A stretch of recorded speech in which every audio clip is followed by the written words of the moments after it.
Selamat siang, Bapak. Selamat siang. Eh, Sebelum saya mulai wawancara pada hari ini, mungkin Bapak bisa perkenalan dulu secara singkat dari nama, terus lalu jabatan atau divisi, sama sudah bekerja di perusahaan ini selama berapa tahun, kayak gitu. Ya, selamat siang. Nama saya Kurnia Adi Saputra. Saya di sini sebagai motion grafis spesialis. Saya sudah 3 tahun lebih Tiga tahun. bekerja di perusahaan ini. Mungkin bisa saya mulai pertanyaan pertama ya, Pak ya. Eh, Bisa diceritakan sejauh mana pimpinan Anda ini terlibat dalam proses penentuan target perusahaan? Apakah ada ruang diskusi terbuka antara pimpinan dan tim saat merumuskan target?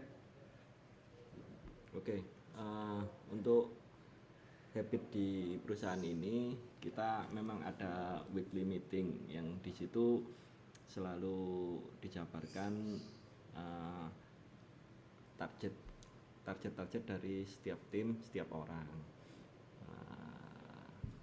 Apa namanya, ketika sudah ada project dan project itu benar-benar fully load, itu di weekly meeting itu kita memang ngebahas tentang project itu, tetapi ketika agak senggang yang dibahas lebih ke uh, target pencapaian. Jadi teman-teman ada prospek untuk project ke depan apa nih, atau bahkan sudah berupa project, itu penjabarannya di situ, seperti itu. Berarti ada ruang diskusi terbuka ya untuk seluruh tim Betul. dengan pimpinan Ya. juga ya setiap minggunya. Iya.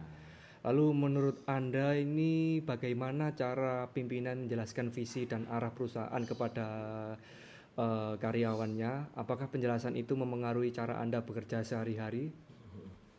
Sebenarnya sih untuk cara menjelaskan sih sebenarnya simpel aja, bagaimana umumnya seorang pimpinan ya. Tapi yang jelas itu sangat mempengaruhi ketika ketika setiap minggu kita dihadapkan dengan weekly meeting yang notabene itu cuman meeting santai ya. Tapi kan secara tidak langsung akhirnya dari tiap-tiap karyawan tergerak untuk apa mencari calon-calon klien yang baru, seperti itu. Berarti visi ini memengaruhi sama arah perusahaan itu juga memengaruhi cara Anda bekerja setiap Iya. harinya ya berarti ya. Lalu bagaimana strategi yang ditetapkan pimpinan itu diterjemahkan ke dalam kerja harian tim Anda, dan apakah strategi tersebut itu relevan dengan situasi di lapangan dan mudah dipahami oleh tim operasional? Kalau untuk strategi secara detail sih sebenarnya enggak ada sih. Jadi dari pimpinan menyerahkan ke kita dari masing-masing divisi untuk bergerak sesuai tupoksinya, sesuai job desk-nya masing-masing. Dan dari situ nanti teman-teman sudah pada paham apa namanya yang terjadi di lapangan nanti seperti apa, yang terjadi di pra pra projectnya seperti apa sampai di post projectnya, seperti itu. Lalu apa saja langkah nyata yang dilakukan pimpinan untuk menciptakan suasana kerja yang nyaman dan harmonis di tim Anda?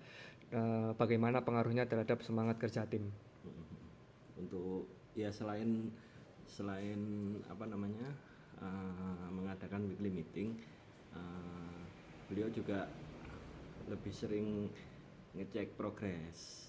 Nah dari situ kan nanti ketahuan kendalanya apa. Nah ketika ada kendala itu dicari solusinya bareng-bareng. Dari situ kan secara tidak langsung sebagai karyawan juga akhirnya merasa nyaman juga di lingkungan kerja yang seperti itu. Jadi sharing lah istilahnya, seperti itu. Apakah perusahaan memiliki sistem atau forum untuk menetapkan target peningkatan mutu secara berkala? Bisa diceritakan bagaimana prosesnya dan apakah Anda terlibat di dalamnya? Kalau untuk target peningkatan mutu sih sebenarnya tidak ada ya, atau bahkan tidak tertulis ya. Tapi yang jelas ketika katakanlah project annual ya, tahun kemarin kita dapat project dan tahun ini kita dapat proyek yang sama, sedangkan tahun lalu itu sudah bagus. Berarti secara tidak langsung proyek yang kemarin itu menjadi benchmark untuk proyek yang sekarang. Jadi kalau tidak lebih bagus, paling enggak setara dengan proyek yang dikerjakan tahun lalu. Seperti itu. Berarti kalau tahun lalu bagus, tahun ini ya harus lebih Minim bagus. harus, kalau bisa lebih dari itu. Peningkatan mutu. Lalu bagaimana bentuk upaya peningkatan mutu layanan atau produk di perusahaan Anda? Apakah ada mekanisme review atau perbaikan setelah proyek selesai? Iya, tetap ada. Istilahnya kan evaluasi ya. Evaluasi. Itu tetap ada. Evaluasi itu biasanya idealnya 2 kali. Yang pertama, begitu proyek selesai kita evaluasi bareng dengan klien, dan setelahnya ketika semua sudah selesai kita evaluasi bareng di internal grup, internal perusahaan. Seperti itu. Lalu bagaimana perusahaan menetapkan sasaran atau target kerja untuk setiap posisinya? Apakah Anda merasa target yang diberikan itu relevan dan dapat dicapai? Sebenarnya sih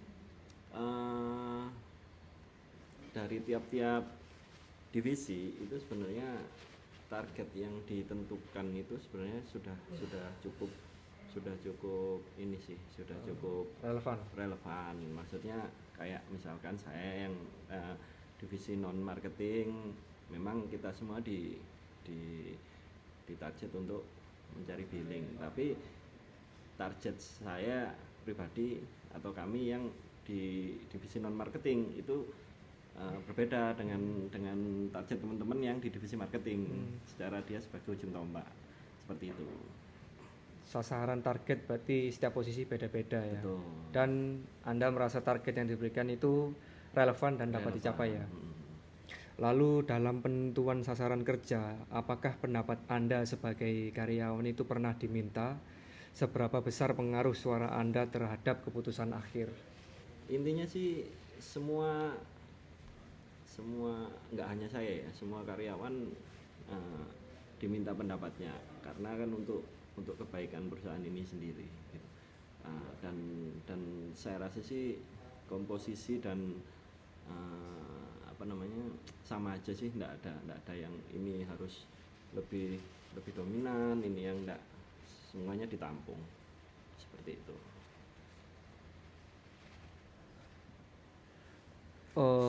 Ceritakan bagaimana perusahaan mengenali kebutuhan dan ekspektasi pelanggan baik di awal proyek maupun sepanjang prosesnya. Apakah pendekatan tersebut itu berubah sesuai dengan jenis kliennya? Itu pendekatannya memang dari ini ya, dari kita sering discuss, sering meeting, karena kan proyeknya berbeda-beda Mas, jadi kebutuhan tiap klien juga berbeda. Dan ketika klien pengen seperti ini, kadang kita juga mensuggest seperti ini, dan akhirnya ada klien yang bagus, terus ada yang tetap pengennya seperti itu. Jadi sebenarnya itu dinamis sih, semua bisa berubah gitu, sesuai kebutuhan kliennya. Iya. Tapi perusahaan itu selalu mengenali kebutuhan dan memenuhi ekspektasi setiap kliennya ya. Betul. Lalu seberapa mudah pelanggan atau klien ini menyampaikan masukan atau keluhan, dan media apa yang biasa digunakan? Bagaimana respon tim terhadap masukan atau keluhan tersebut? Kalau sebenarnya sih mereka dari forum ya, ada yang dari forum, ada yang by lisan, tapi medianya sih macam-macam. Ya itu tadi, by lisan juga bisa atau lewat forum, tapi intinya semua bisa terakomodir seperti itu. Lalu respon tim terhadap masukan atau keluhan tersebut bagaimana? Ya kita mau nggak mau harus tetap menerima dengan baik ya. Iya. Tapi so far nggak ada yang terlalu ini yang terlalu krusial, seperti intinya sih minor aja, dan selama ini tetap kita bisa menerimanya. Untuk perbaikan selanjutnya gitu ya. Lalu apabila terjadi keluhan dari klien, bagaimana langkah penyelesaiannya? Apakah ada alur formal dan apakah solusi biasanya disepakati bersama dengan klien? Betul. Nah, itu tergantung tergantung case-nya ya, dan tergantung apa namanya, ini besar, urgent atau enggak, kayak gitu.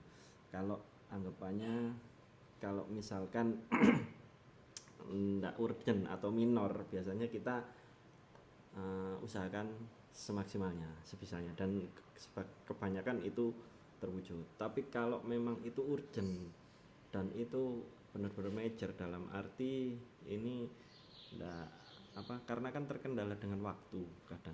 Nah, itu biasanya kita win-win solution aja dari klien. Jadi kalau misalkan target yang dipingin klien seperti ini enggak bisa, sedangkan kita sudah enggak nutut, nah, itu biasanya discuss, ya sudah nanti dibikin yang terbaik seperti ini, seperti itu. Tapi intinya tetap tetap kita akomodir. Iya. Nah, Eh, Bagaimana sistem penyampaian informasi penting dari manajemen ke seluruh tim? Apakah informasi yang tersampaikan itu secara merata dan tepat waktu, terutama dalam proyek yang dinamis? ini penyampaian informasi. Informasi penting ini mungkin dari kliennya atau mungkin ada tender atau mungkin Oh, ada project-project yang lagi ongoing, itu apakah informasi itu tersampaikan secara merata dan baik lah, iya, terutama dalam memang. proyek yang besar itu. Memang itu langsung tersampaikan kok. Jadi ketika ada info-info baru, karena kan ada grup juga ya. Kalau misalkan di weekly meeting itu disampaikan. Kalau misalkan itu jauh dari weekly meeting, maksudnya kan weekly meeting itu setiap Senin awal minggu, sedangkan dapat infonya katakanlah malam atau Selasa, Rabu, itu kita punya grup. Jadi itu bisa langsung disampaikan di situ. Mungkin garis besarnya. Nah, nanti untuk detailnya dibahas ketika meeting. Kalau misalkan nunggu weekly meeting kejauhan, kita adakan meeting khusus pembahasan itu di luar weekly meeting. Lalu bagaimana Anda menilai ketersediaan perangkat kerja seperti software dan hardware? Lalu apakah sesuai kebutuhan dan mendukung pekerjaan Anda secara efektif? Kalau untuk masalah perangkat lunak dan perangkat keras, itu so far kita dibebaskan mau pakai apa, yang penting kerjaannya selesai. Jadi kadang kayak saya pribadi ada beberapa apa namanya pelakon-pelakon khusus yang itu saya lakukan ketika saya masuk di sini. Mungkin sebelumnya belum pernah pakai itu, tapi itu so far tidak ada masalah di perusahaan ini. Jadi dibebaskan di masing-masing karyawan sih untuk penggunaan itu. Eh, Berarti ketersediaan ini sesuai sama kebutuhan dan mendukung pekerjaan. Betul, ya semuanya ya. betul. Lalu apakah perusahaan ini menggunakan data untuk mengambil keputusan operasional atau strategis? Bisa Anda berikan contoh bagaimana data atau evaluasi itu digunakan untuk perbaikan? Ada, semuanya by data mas, untuk pekerjaan ini baik di sektor pre-event maupun post-event.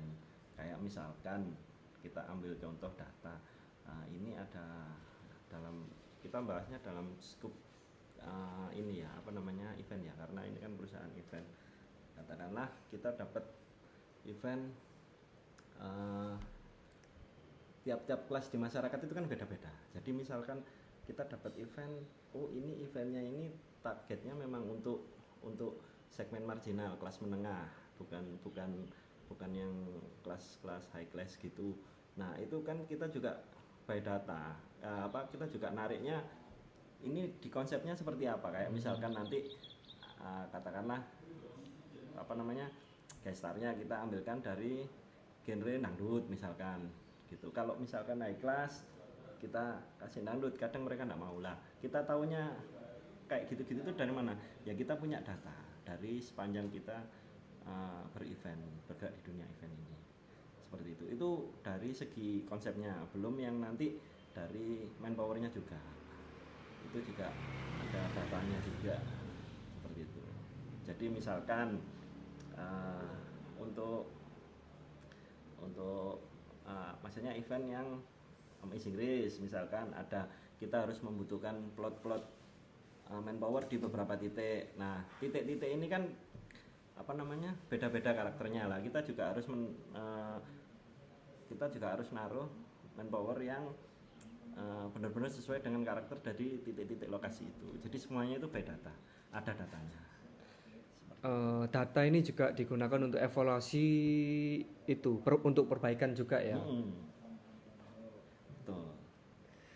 Lalu apakah Anda ini merasa menjadi bagian dari tujuan besar perusahaan? Bisa diceritakan momen atau pengalaman ketika Anda itu benar-benar merasa dilibatkan dalam arah strategis perusahaan? Sebenarnya sih semua karyawan yang di sini terlibat secara langsung, tidak ada yang lebih unggul, tidak ada yang kurang, semuanya dipaksa untuk satu porsi yang sama gitu. Kalau dari pengalaman saya pribadi sih ada beberapa, terutama yang apa namanya, kayak misalkan pembikinan film, pembikinan video itu karena di sini apa namanya, untuk manpowernya seperti itu, untuk tenaga ahlinya kan kebetulan cuman saya, jadi mau tidak mau ya saya harus bergerak untuk menyajikan yang terbaik gitu. Seperti itu. Lalu bagaimana perusahaan menghargai kontribusi karyawannya?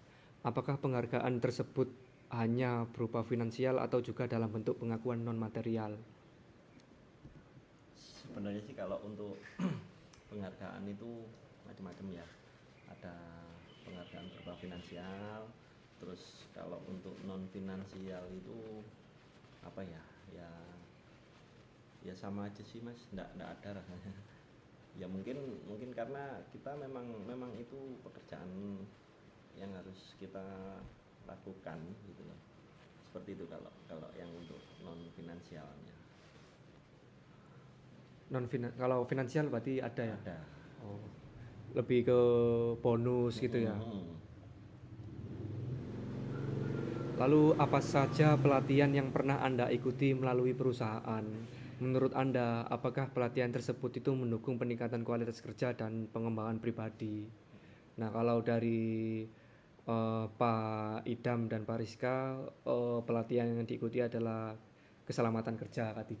Lalu kalau Pak Rizka lebih ke pelatihan perpajakan dan perpajakan sih, lebih perpajakan gitu. Kalau dari Pak Kurnia, apakah pernah mengikuti pelatihan yang dilakukan oleh perusahaan atau mungkin di luar? Kalau selama saya bekerja di sini, saya kebetulan belum ada pelatihan yang di divisi saya. Tapi kalau untuk sebelum saya bekerja di sini, dulu saya pernah mengikuti pelatihan-pelatihan itu. Intinya sih pelatihan-pelatihan itu kan digunakan untuk